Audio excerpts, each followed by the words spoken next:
Je réinvente. Je peins.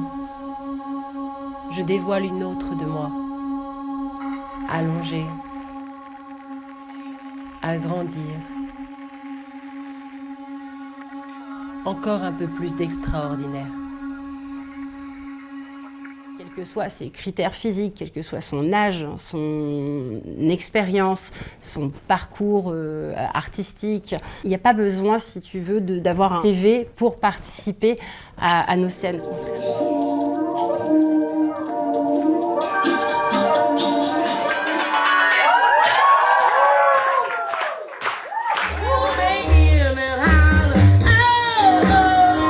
Pour moi, c'était un défi psychologique.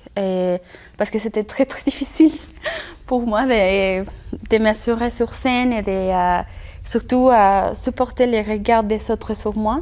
Et j'étais très contente. Si je décide à la fin rester en soutien-gorge, je sais que je peux le faire parce que c'est moi qui l'ai fait et que l'endroit le permet. Et je pense que voilà, la nudité, c'est accessoire un petit peu. Je comprends que pour certains ça peut être vraiment genre mais c'est central, mais je pense que pour nous c'est accessoire et justement ça nourrit le personnage et ce qu'on veut montrer sur scène. Pouvoir faire ressentir aux autres qui sont dans la salle, ah ben moi aussi je peux peut-être me libérer de ces complexes d'une façon ou d'une autre, mais elle a osé, je peux peut-être le faire aussi. Créer, c'est pas juste imaginer un petit show comme ça dans sa tête, c'est vraiment le créer de A à Z, autant le costume, la chorégraphie, la mise en scène, de tout imaginer en fait, quelle lumière, quelle image, l'histoire, ce qu'on vraiment on veut démontrer. En fait, ouais, ça m'a vraiment plu parce qu'elle nous a laissé libre champ pour pouvoir dire ce qu'on avait envie de dire. Effectivement, ça passe par là le burlesque, de passer des messages, mais vraiment elle a vraiment ouvert, en fait, moi en tout cas une fenêtre ou une porte, de dire voilà Sandra, tu peux faire le spectacle qui te ressemble et vraiment l'idée que tu veux démontrer. Et aussi, elle essayait de comprendre vraiment qu'est-ce que tu veux transmettre, qu'est-ce que tu es, quels sont tes challenges et de te donner des petits conseils pour adapter ton numéro ou ta musique, etc. aussi par rapport à ta personnalité. On commence par être des femmes en individuel et à la fin on termine par être, je pense, une petite communauté. Moi, je souhaite que chacune d'entre elles se mette au service de son numéro avec sa propre personnalité, sa créativité et prenne conscience que sa richesse personnelle est une valeur ajoutée énorme à son numéro.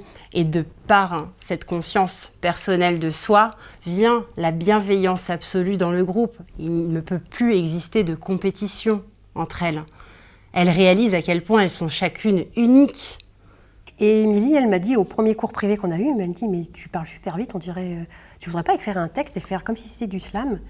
Et je me suis dit waouh, pour une fois que ce truc que c'est toujours une tare pour tout le monde, là je pourrais le transformer en quelque chose de positif.